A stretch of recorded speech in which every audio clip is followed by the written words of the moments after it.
My name is Jody Cross. I'm 30 years old. I'm a crisis counselor in Austin, Texas. My job is to talk to strangers over the phone during the worst moments of their lives, when they've lost someone they love, when they don't see a reason to keep living. And last week, my mother called me in tears. The first time in my entire life I'd ever heard her cry. 2 years ago, I was the one calling my parents in tears. My daughter, Olivia May, was only 6 weeks old when she died from SIDS, sudden infant death syndrome. And I couldn't save my own child. At Olivia's funeral, only 4 friends showed up. My family's side? Empty. My parents and my brother were 12 miles away at a pool party. My nephew's 8th birthday party, according to them, mattered more than my daughter's funeral. They said, "She's just a baby, she won't remember if we're there." Now my mother needs me. And my answer was exactly 4 words. Before I continue, if this story genuinely resonates with you, please take a moment to like and subscribe. But only if you truly connect with it. And drop a comment telling me where you're watching from and what time it is there. Now, let me take you back to what led to that day, because this wasn't one cruel decision. It was a pattern that repeated itself. November 15th, 2023. 11:43 p.m. I was sitting in my soundproof office at the Austin Suicide Prevention Center. Headphones on, notebook open, call number 63 that week. The woman on the other end had lost her son to SIDS 8 months earlier. She was calling because she couldn't sleep, couldn't eat, couldn't remember what it felt like to be okay. She said something I'll never forget. "No one understands unless they've lived it." I gave her the script, the one I'd perfected over 6 years. "You're going to survive this. I know it doesn't feel that way, but you will." She believed me. I believed me too. I hung up at 1 o'clock in the morning. 1 hour, 18 minutes. I logged it. Marked the outcome. Caller safe. Follow-up scheduled. I didn't know that 6 months later, I'd be calling that same hotline. Not to work. As a caller. Nathan and the proposal. I met Nathan in January 2023 at a bookstore on South Congress. He was a high school teacher. 32. Quiet. Kind in a way that felt rare. We dated for 8 months. I got pregnant in September. Unplanned. He proposed when I was 32 weeks along. We were sitting in my apartment, and he looked at me like I was the only thing that mattered. "I want this," he said. "I want us." We got married at the Travis County Courthouse on Valentine's Day, 2024. 2:15 p.m. ceremony. Total cost, $320. I invited my parents. They came. They stayed for 25 minutes, then left because my mother, Suzanne, had a charity luncheon. Before they walked out, my father, Randall, pulled me aside. He whispered, "Garrett never put us through this kind of embarrassment." I laughed it off. I didn't realize then that it was a warning. Olivia arrives April 18th, 2024. 4:32 a.m. My water broke. Nathan drove me to St. David's Medical Center. Labor lasted 11 hours. Olivia was born at 3:51 p.m., 6 pounds, 3 ounces. She cried softly, and I cried harder. I called my parents immediately. My mother answered on the 4th ring. "Hi, sweetie." "Mom, I just had the baby. Olivia's here." Silence. Then, "Oh, congratulations. We'll visit tomorrow, honey. Your father and I need to be at Garrett's deal closing today. It's a big one, $2.3 million. I felt something twist in my chest. "Mom, I just gave birth to your first granddaughter." She paused. "Austin Jr. is our first grandchild, Jody. This is our second." I held the phone for 3 more seconds before I hung up. The next day, I got a text. "Congratulations again. Can you send photos? We're swamped with Garrett's celebration dinner." I looked at Olivia sleeping in the hospital bassinet. I took a photo. It would be one of only 4 pictures I'd ever have of my daughter. The first 6 weeks. I took unpaid maternity leave. The crisis center doesn't offer paid time off. Nathan kept teaching. We lived off our savings, $8,100. Olivia was healthy, perfect even. Dr. Laura Brennan confirmed it at her 6-week checkup on May 28th. "She's perfect," Dr. Brennan said, smiling. I posted a photo of Olivia on Facebook that night. Private album. My mother reacted with a heart emoji. No comment. Garrett didn't interact. My father didn't even open it. I told myself they just needed time.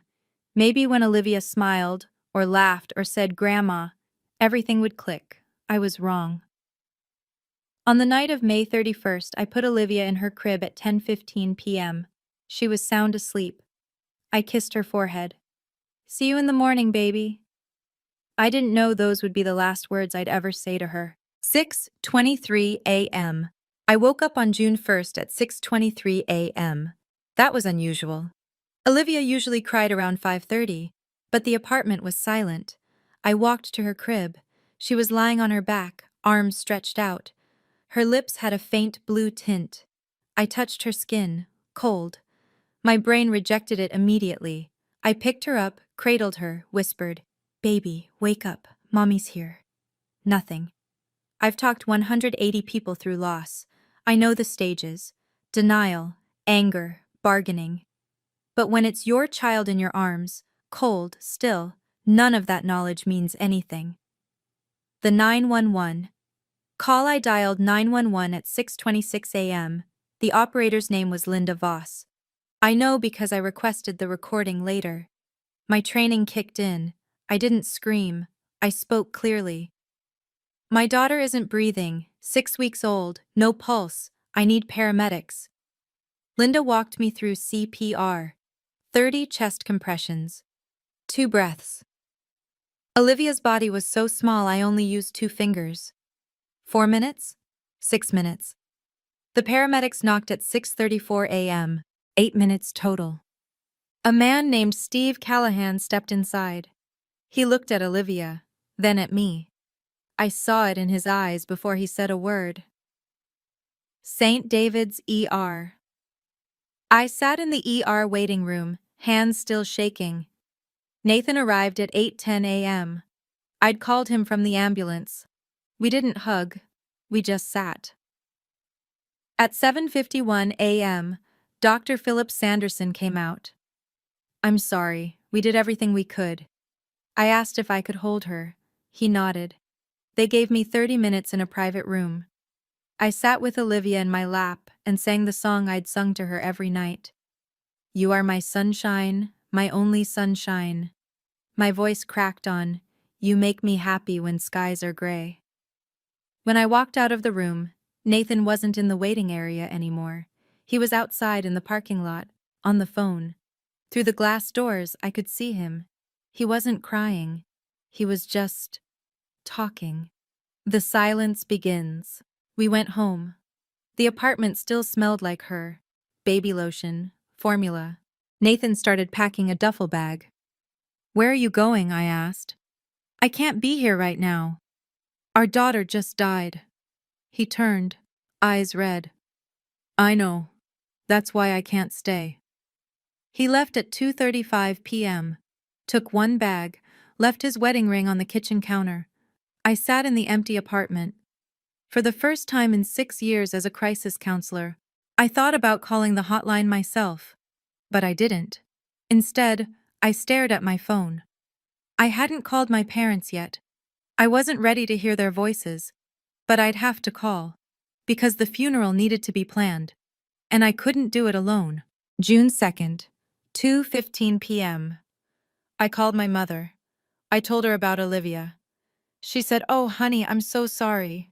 Her tone was flat, the same tone she used when someone missed a sale. "I need help planning the funeral," I said. "Of course, sweetheart. When are you thinking?" "Saturday, June 9th, 2 p.m. Silence. 5 seconds. "Jody, that's the same day as Austin Jr.'s birthday party." "I know, but I can't wait longer. The medical examiner needs..." She cut me off. Can't you do it Sunday? I felt my chest tighten. Mom, this is my daughter's funeral. Her voice shifted, colder. Garrett spent $18,000 on this party, Jody. He's had it planned for 3 months. Can't the funeral home hold Olivia until next week? I heard her say, hold Olivia, like my daughter was a UPS package. I took a breath. I remembered my training. Don't react in emotion. Collect information first. I pressed record, the family group chat. At 6:43 p.m., I texted the family group chat. Cross family. Cheyenne. 4 members. My father Randall, my mother Suzanne, my brother Garrett, and me. I wrote, Olivia's funeral will be June 9th, 2 p.m., Weed Corley Fish on North Lamar. I hope you can be there. 8 minutes passed. Garrett replied, Jody, you know that's Austin Jr.'s party. We have 85 guests confirmed. Can you move it to Sunday? My father reacted with a thumbs up to Garrett's message. My mother wrote, Honey, we want to be there. But this is a big milestone for Austin Jr. He's expecting Grandma and Grandpa. I stared at the screen. Then Garrett sent another message. Jody, I'm sorry, but your baby, she won't know we're there. I read that line 4 times. I didn't reply. I took a screenshot. I don't know why. It was just instinct. Funeral home alone. On June 3rd, I met with Alan Moss, the funeral director at Weed Corley Fish. He asked, Will other family members join the planning? No, just me. He showed me casket options. I chose the white infant casket, $1,200. We went through flowers, service details, burial plot, total $5,830. Alan asked for a 50% deposit. I paid in full, credit card ending in 3391. He looked at me. You don't have to do this alone, you know. Yes, I said, I do. When I signed the paperwork, my hands shook. Alan handed me a tissue. I didn't cry, I just stared at the number. $5,830. I remembered Garrett's wedding. My parents spent $95,000. For mine, $3,500. And now, for Olivia, 0. Nathan's final exit. On June 5th, Nathan texted, I can't come to the funeral. I'm sorry. I'm staying with my brother in Houston. I need space. I called him. Voicemail. I left a message. Olivia was your daughter too. He never replied. On June 7th, I got an email from his lawyer. Divorce petition, irreconcilable differences.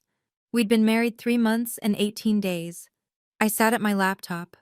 I didn't cry, I just opened a blank document. And I started writing.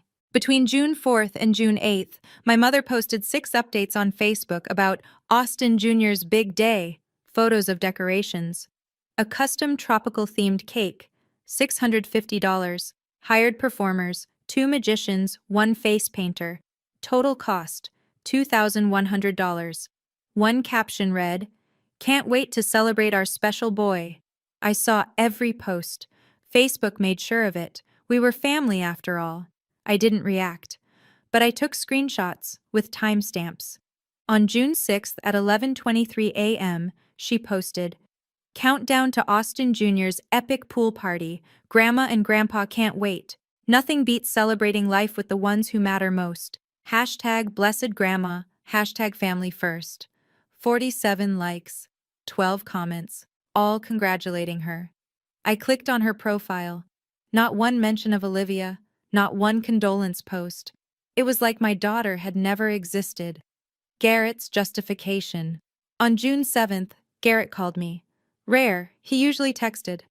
Look, I feel bad about Olivia, I really do, but Jessica and I spent $18,000 on this party. We've had it planned since March. Austin Jr. has been talking about it for months. You can't expect us to cancel. I'm not asking you to cancel, I said. I'm asking you to come to your niece's funeral. Jody, be reasonable. It's the same time. I can't be in 2 places. You're choosing a pool party over a funeral. He paused. Then, I'm choosing my living son over. I'm sorry, that came out wrong. Click. He hung up. I played the recording back later. I'd started using a call recording app after my mother's first call. Garrett's voice clear as day. Jody, your baby was 6 weeks old. She barely existed.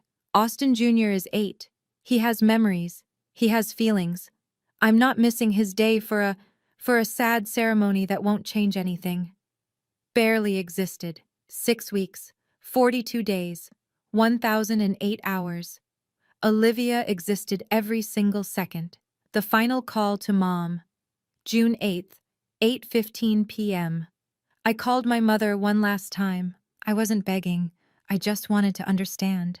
Mom, I just need you there for 1 hour, from 2 to 3 p.m. Then you can go to the party. She sighed. Jody, honey, you don't understand. We're the host's parents. We can't just show up late. People will talk.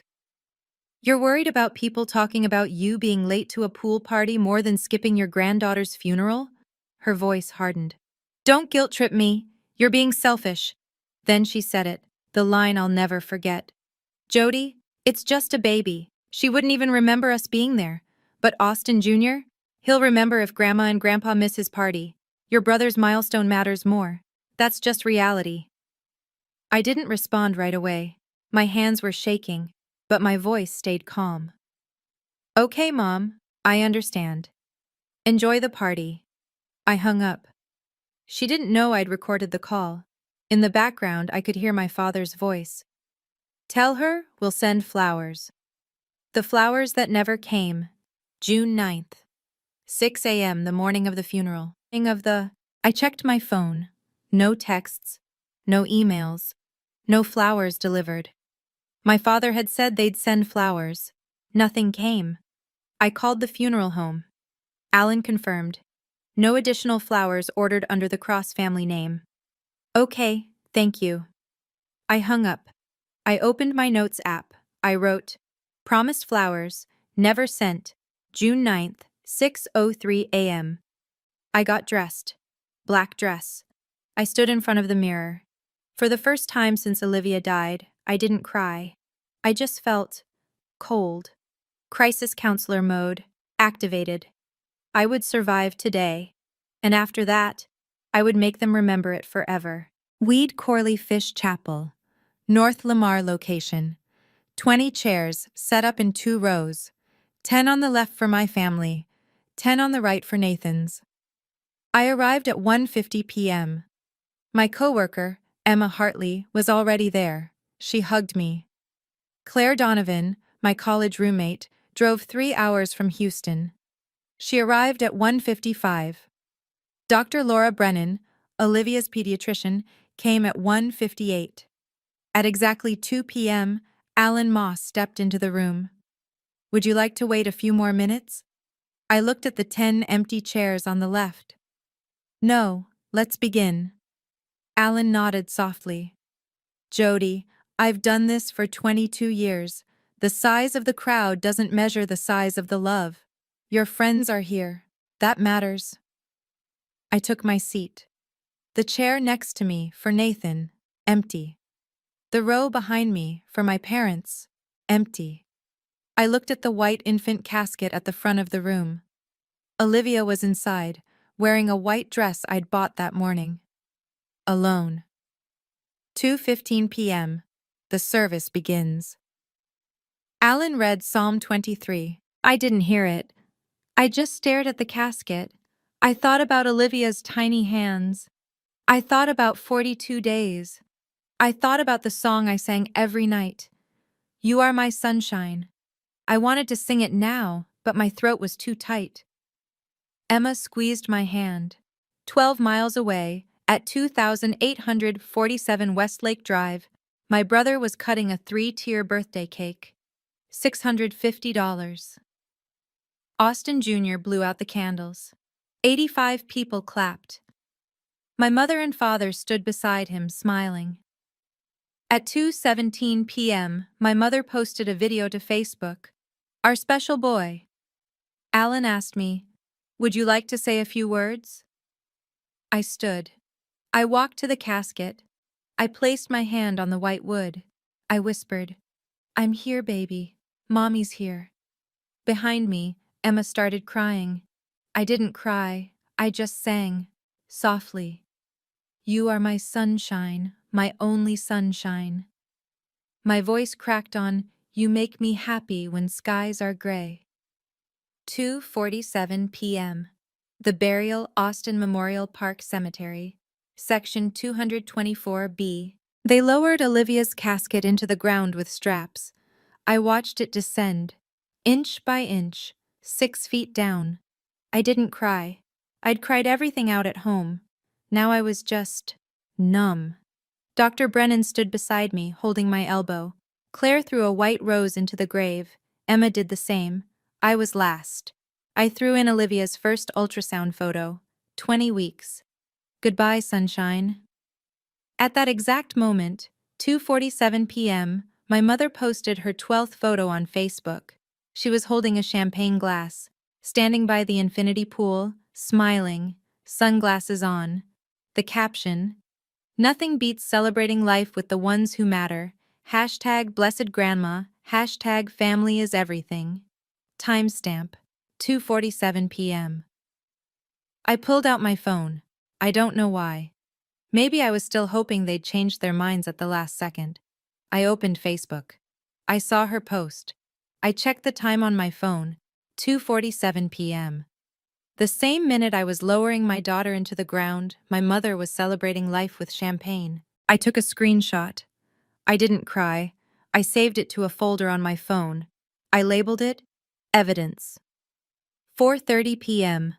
Alone at the grave. Emma, Claire, and Dr. Brennan left around 4 p.m. I stayed. I sat beside Olivia's grave for 2 more hours. I didn't speak. I just sat. The sun started to set. A groundskeeper named Miguel Torres approached. "Ma'am, we're closing soon. You okay?" I nodded. "I just need 5 more minutes." "Take your time." He walked away. I looked at the temporary marker. Olivia May Cross. Forever loved. I stood. I turned. I didn't look back. Because if I looked back, I wouldn't be able to leave. I drove home. 18 minutes. I arrived at my apartment at 5:10 p.m. I opened my phone. 3 missed calls, all from unknown numbers. 1 voicemail. I played it. My mother's voice, cheerful, light. "Hi, honey. Hope the funeral went okay. We're exhausted from the party. Call us when you can. Love you." I listened twice. Then I deleted it. I didn't call back. 3 days after the funeral, I went back to work. My supervisor, Monica Ruiz, asked, "Are you sure you're ready?" "I need to work. I need to feel useful." She nodded. At 9:15 p.m., I took my first call. A woman named Angela, 52. She'd just lost her husband to a heart attack. She was crying. "No one understands. Everyone says move on, but I can't." I fell back into my training. You don't have to move on, you just have to move forward, one day at a time. She asked, "Did you ever lose someone?" I paused. "Yes, recently." "Then you know it doesn't get better." "It doesn't get better, but you get stronger." I said, "The people who love you won't ask you to get over it. They'll sit with you in it. If someone tells you to move on, they're not your people." We talked for an hour and 18 minutes. When I hung up, Monica came into the room. "Jody, that was beautiful. But are you okay?" I smiled. "I'm fine." I wasn't fine. But saying I'm fine was easier than telling the truth. The divorce papers, June 18th, 7:30 a.m. A process server knocked on my door. I signed for the envelope. Divorce petition. Nathan wanted a dissolution of marriage. No contest, no custody issues, because Olivia was gone. No alimony. Clean break. The reason listed, irreconcilable differences arising from mutual grief.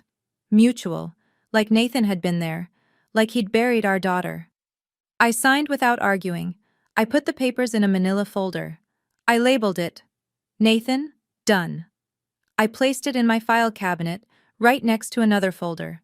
That one was labeled Family, Pending.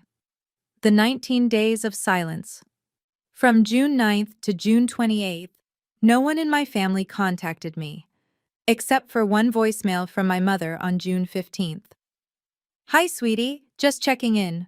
Hope you're doing better. We've been so busy with Garrett's new project. Call when you can. Casual, light, zero mention of Olivia, zero apology. I didn't call back. I tracked it in a spreadsheet. Yes, I made a spreadsheet. Family contact log, June 9th to 28th. Total contacts, 1 voicemail, 0 meaningful outreach. Meanwhile, my mother posted 12 more Facebook updates about Austin Jr.'s summer activities. On June 22nd, pool day with our favorite grandson. Summer is for making memories. Hashtag grandma life, hashtag blessed. On June 28th, I got a text from Garrett. Hey, Mom's birthday is July 10th. Family dinner at our place. 6 p.m. You coming? No, how are you? No, sorry we missed the funeral. Just a casual dinner invite. Like nothing had happened. The journal entries pile up. Every night, I wrote in my journal. A therapy technique I taught my clients. From June 9th to June 30th, 21 entries. Each one started the same way. Day X without Olivia. On June 30th, I wrote, Day 29 without Olivia. Day 19 without my family acknowledging her existence. Day 12 since Nathan's papers. I counseled 31 people this month. I tell them they're not alone. But I come home to an empty crib, an empty bed, and an empty inbox. I'm the fraud. I'm the one who's alone. I closed the journal. I looked in the mirror. For the first time I thought, what if I just disappeared? Would anyone notice? I almost called the hotline that night, not to work, to call in, as a caller. My phone was in my hand. The number was already dialed, 512-274-7471. My finger hovered over call. 8 seconds. I didn't press it. I put the phone down.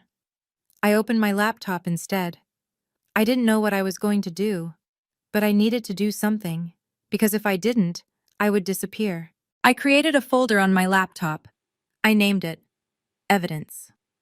I started organizing everything I'd saved, some of it consciously, some unconsciously. Voice recordings from my phone. I transferred them to my laptop, backed them up to iCloud, copied them to an external hard drive, screenshots of Facebook posts. I renamed every file with timestamps. The text thread with my family. I exported it as a PDF. The funeral invoice. I scanned it. The attendance log from Alan Moss. I scanned it. 4 hours later, I had 83 files, organized chronologically, labeled clearly. Total size, 287 megabytes, stored in 3 locations. I opened a subfolder, voice recordings. 3 files. I clicked on the third one, mom_final_call.m4a. I listened. My mother's voice. It's just a baby. She wouldn't even remember us there. I played it 3 times. I didn't cry. I just wrote a note next to the file.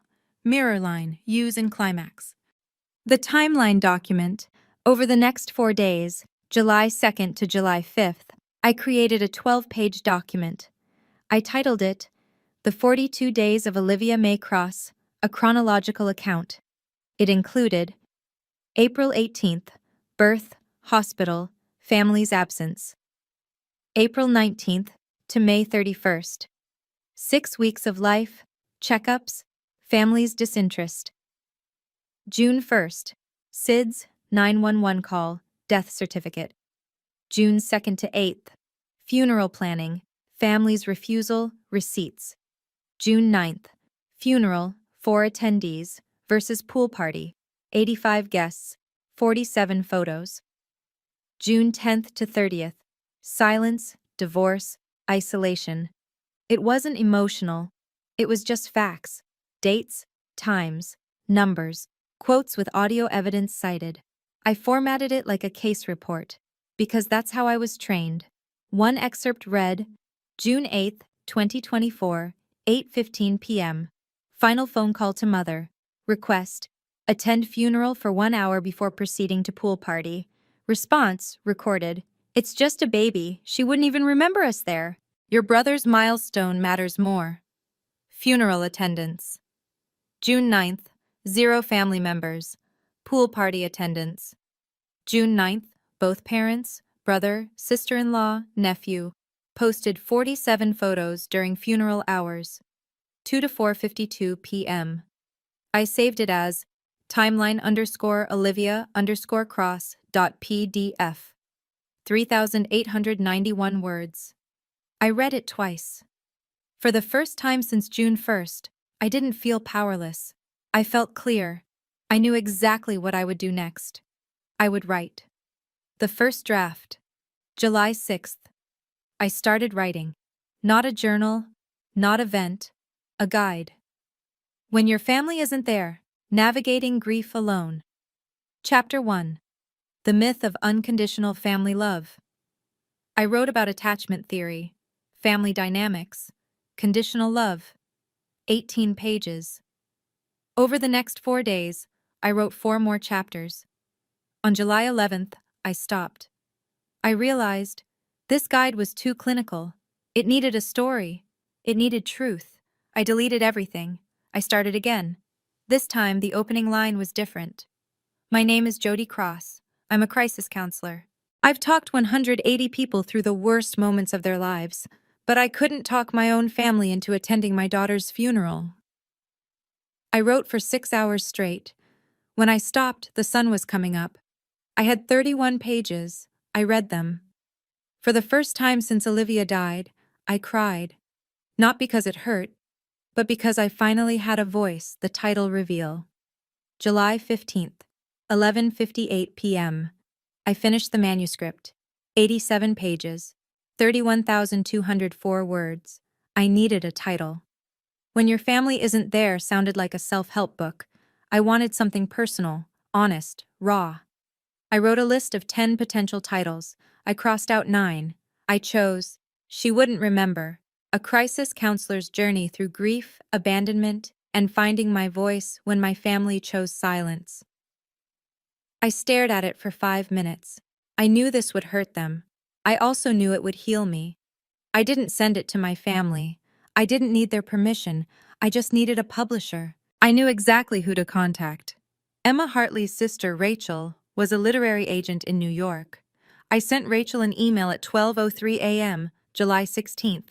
Subject line: Manuscript submission, when a crisis counselor becomes the crisis. I attached the file. I pressed send. July 10th, 6 p.m. I almost didn't go to my mother's birthday dinner, but I decided to face them. Garrett's house. 2847 Westlake Drive. My mother opened the door. "Oh, honey, we've missed you." Fake warmth, fake smile.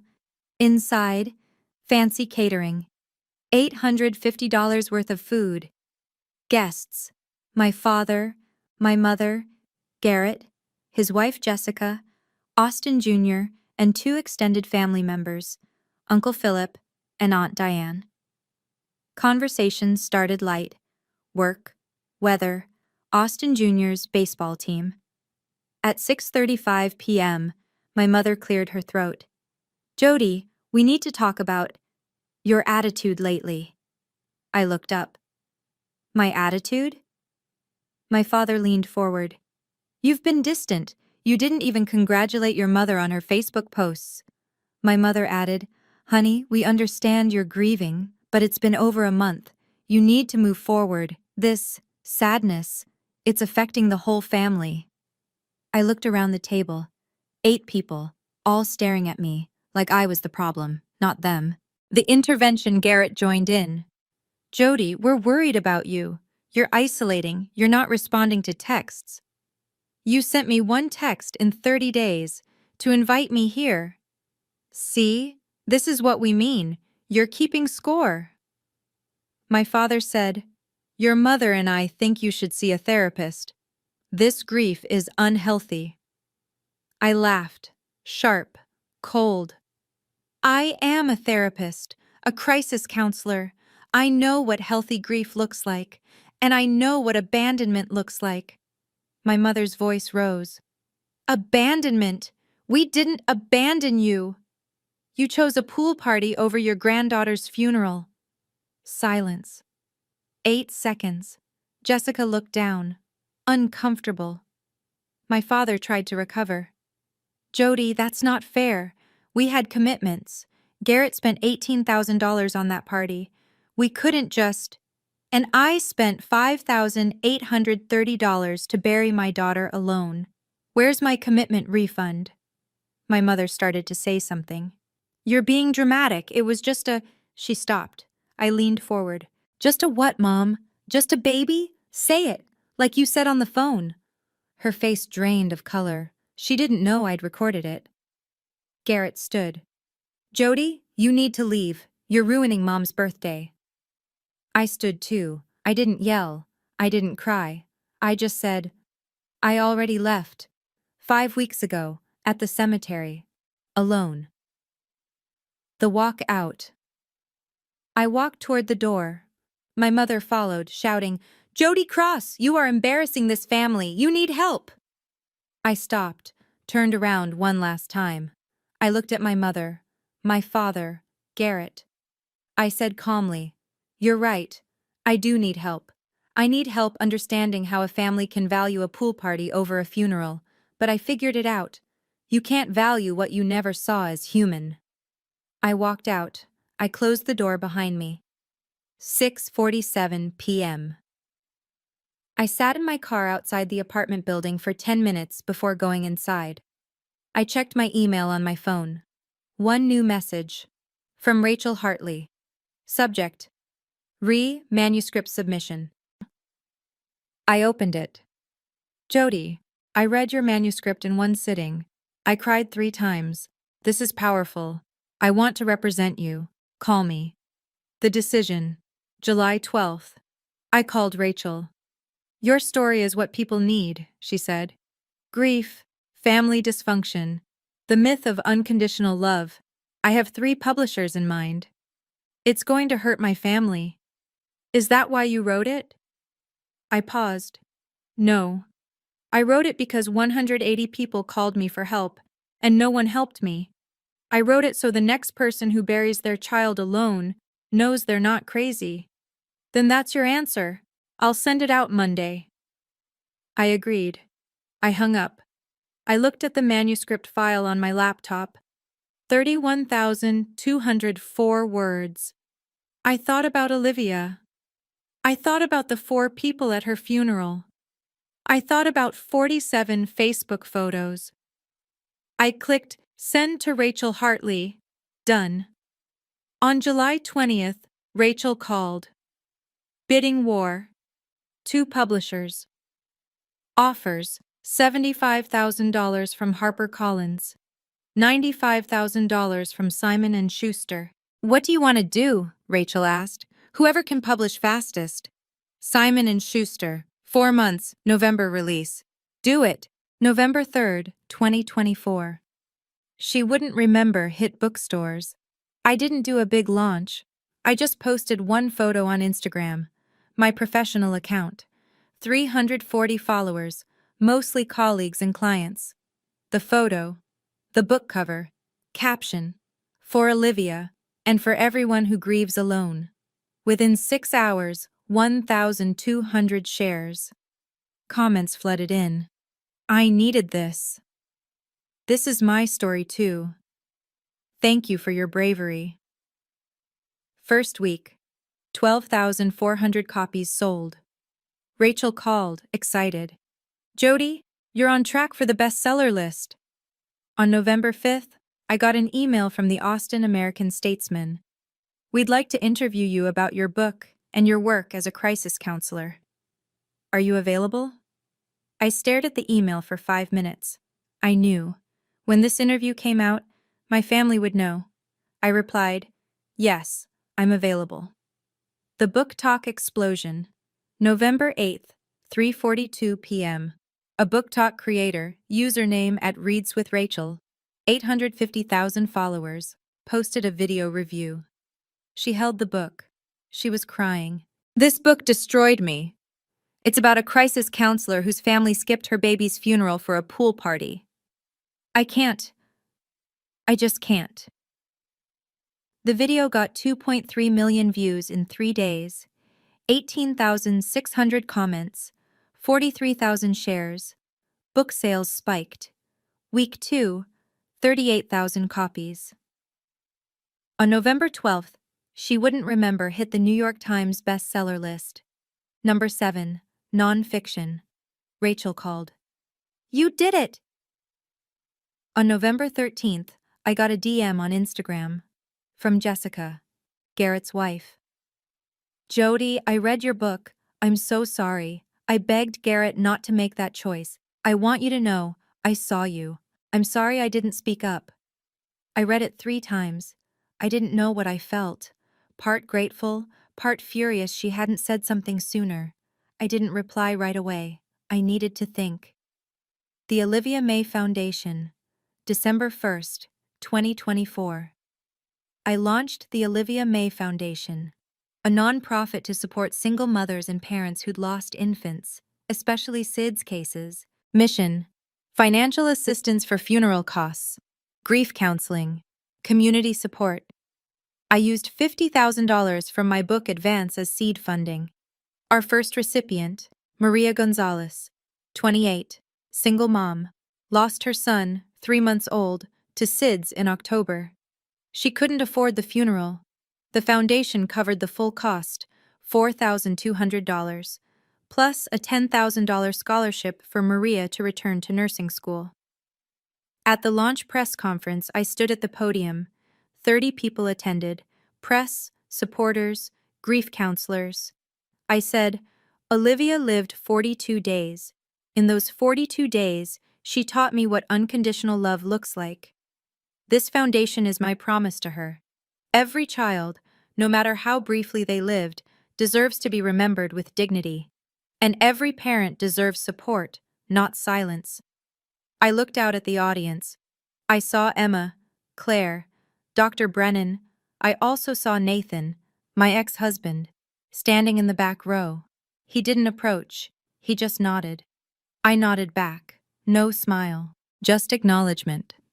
One chapter had closed. The Austin interview, December 5th. The Austin American-Statesman published a feature article. Headline: Local crisis counselor turns personal tragedy into advocacy. Jody Cross on grief family and the Olivia May Foundation. The article included excerpts from my book, a photo of Olivia, the first time she'd been shown publicly. Interview quotes. One key quote. My family told me my daughter wouldn't remember if they attended her funeral. But I'll make sure the world remembers her, not because of how she died, but because of how they responded when she did. The article went viral locally. 8,900 shares in 24 hours. It included the address of Cross Auto Group, my father's dealership chain, because he was the owner. People started Googling Cross Auto Group. They saw the connection. And they started leaving reviews. Google reviews for Cross Auto Group exploded. Sample reviews. Owner skipped his granddaughter's funeral for a pool party. Would you trust someone with those values to sell you a car? 1 star. Read Jody Cross's book, then decide if you want to give this family your money. 1 star. Family business? More like a family that abandons their own. 1 star. In 5 days, 340 new reviews. Mostly 1 star. Overall rating dropped from 4.8 stars to 2.1 stars. My father called me on December 8th. What did you do? I wrote the truth. You're destroying our business. I didn't destroy anything. I just told my story. People drew their own conclusions. On December 10th, my father's business partner, Victor Huang, emailed him. My father forwarded it to me with one line. Are you happy now? Victor's email. Given recent public perception issues, I'm withdrawing from our partnership agreement. Best of luck. The deal was worth $1.2 million. I didn't reply. Garrett's PR crisis.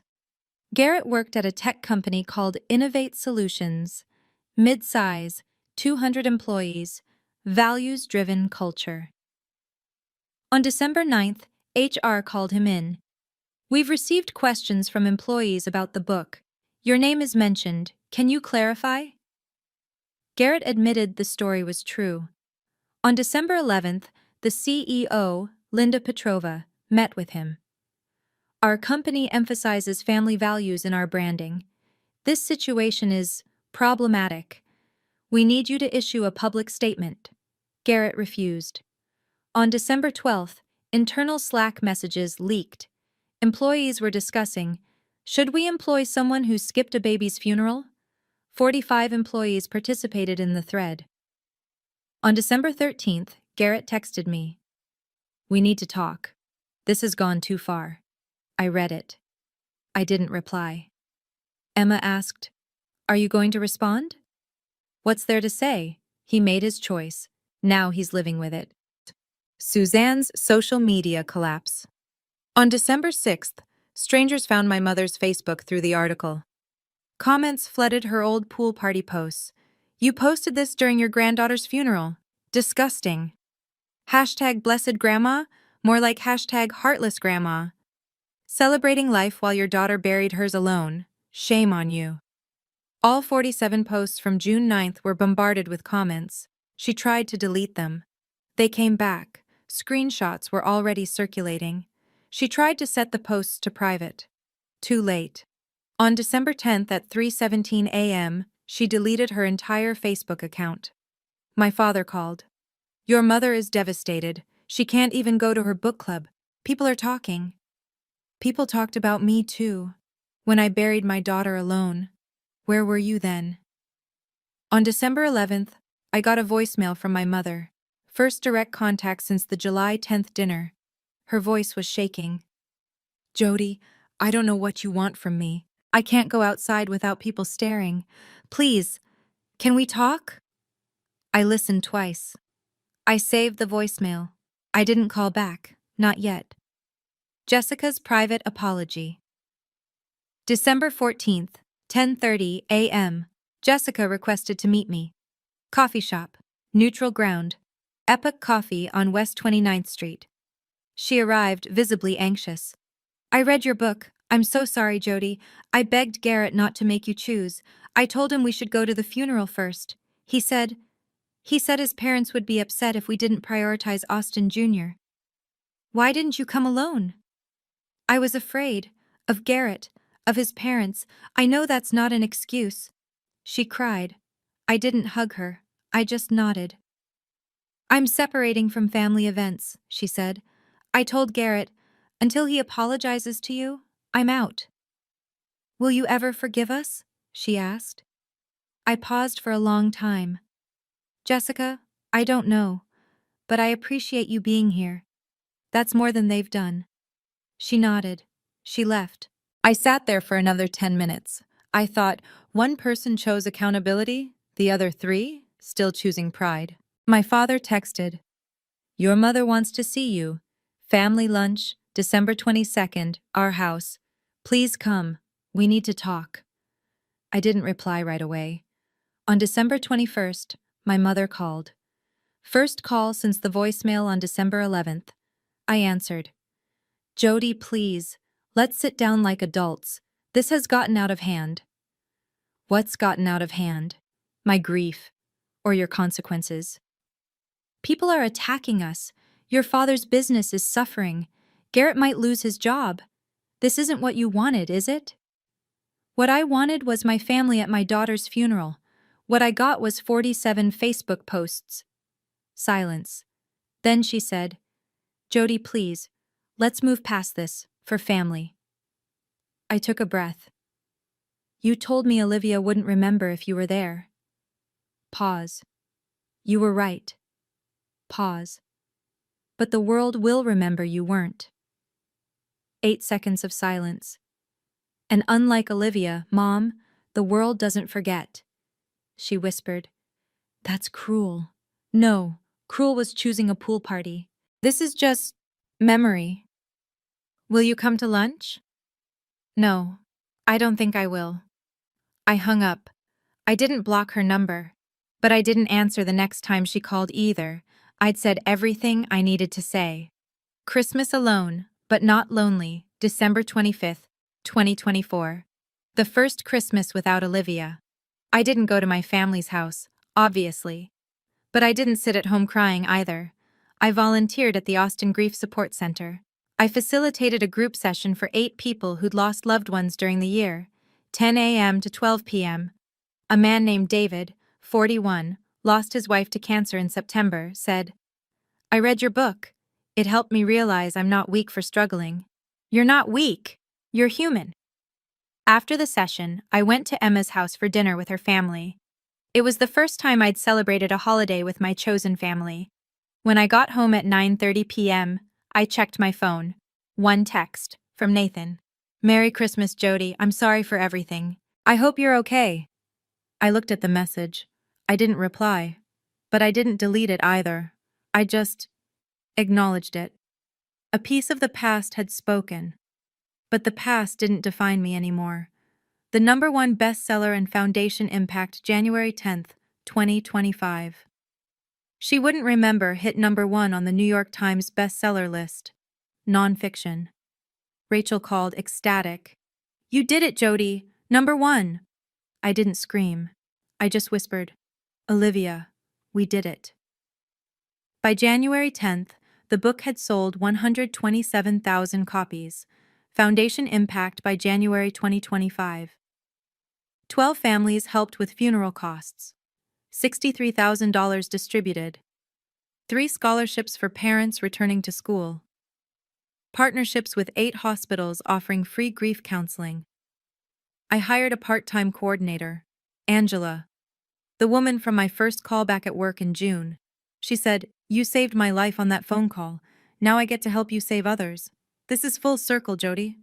On January 15th, I received a letter in the mail, handwritten, postmarked Austin, no return address. I opened it. It was from my father, 2 pages, the letter from Dad. The letter said, "Jody, I don't know if you'll read this, but I need to say it. I was wrong. I prioritized the wrong things. I told myself Garrett's success mattered more because it was visible. Your grief was invisible to me. I'm sorry. I don't expect forgiveness. I don't deserve it. But I want you to know. I see it now. I see what we did to you. Your mother is struggling. She won't admit it, but she cries at night. She knows. We both know. I'm proud of your book. I'm proud of the foundation. I'm ashamed I wasn't there for Olivia. Or you. I love you. I always have. I just showed it terribly. Dad." I read it 3 times. I didn't cry. I folded the letter. I put it in a desk drawer. I didn't reply. Not yet. Maybe not ever. But I kept it. That night I wrote in my journal. Entry 287. Dad wrote. He apologized. It doesn't undo what happened, but it's something. I don't know if I'll forgive them. I don't even know what forgiveness looks like here, but I know this. I don't need their validation anymore. I have Olivia's memory. I have my work. I have my voice. That's enough. Olivia's headstone and Jody's new beginning. February 9th, 2025. 8 months since Olivia died. The permanent headstone was installed. I went to the cemetery at 9 a.m. Emma came with me. The headstone was white marble. Simple. Beautiful. The inscription read, Olivia May Cross, April 18th to June 1st, 2024. You are my sunshine, forever loved, forever remembered. I placed yellow roses on the grave, the color of the ducks on Olivia's onesie. I sat for 20 minutes. I didn't cry, I just talked to her. I kept my promise, baby. The world knows you. They'll never forget you. My life had changed. I'd been promoted to Director of Crisis Services at the Austin Suicide Prevention Center, January 2025. Leadership role. Salary increase. I moved to a new apartment, 1 bedroom, North Loop, natural light, plants, no crib to trigger me. I started dating. Slowly. I met someone. Philip Torres, an architect, 34, through a friend in December. Coffee dates, taking it slow, no rush. My relationship with my family, minimal. I'd acknowledged my father's letter, but I hadn't answered. My mother hadn't reached out since December 21st. Garrett was silent. Jessica texted occasionally. Cordial. I had a book tour scheduled. February to March 2025. 8 cities. Talks about grief and family estrangement. I stood at Olivia's grave. I looked at the headstone one last time. I felt peace. Not because everything was fixed, but because I didn't need it to be fixed. Olivia was gone. But her legacy was alive. In the book, in the foundation, in the 127,000 people who'd read her story. That was enough. The final beat. 6 months later, August 2025. 14 months since Olivia died. I was at the foundation office meeting with family number 18, a young couple, Sarah and Tom, who'd just lost twins, stillborn. 36 weeks. I listened. I didn't judge. I didn't rush. I was just present. After the meeting, Sarah hugged me. Thank you. No one else understood. I understand, and you're not alone. That evening, I went home. Philip cooked dinner. We ate, talked about our day. Normal. Peaceful. My phone buzzed. A text from Rachel. Book just hit 200,000 sales. Movie rights inquiry from Netflix. Interested? I smiled. I texted back. Let's talk. Before bed, I opened my laptop. I wrote journal entry, 287. Day 434 without Olivia, but not day 434 without purpose. Her story is helping people. The foundation is growing. I'm okay. Not healed, but okay. And that's more than I thought possible on June 1st, 2024. I closed the laptop. I looked at the photo on my nightstand. The only one I had of Olivia. The ultrasound at 20 weeks. I whispered, "Good night, sunshine." I turned off the light. My family told me Olivia was just a baby. That she wouldn't remember if they were there. They were right about one thing. Olivia doesn't remember. But I do. The world does. And every family I help through the foundation does. They wanted me to forget. Instead, I made sure no one ever could. The Olivia May Foundation has helped 24 families as of February 2026. To learn more or donate, visit oliviamayfoundation.org. In memory of all the babies who left too soon, and all the parents who grieve alone.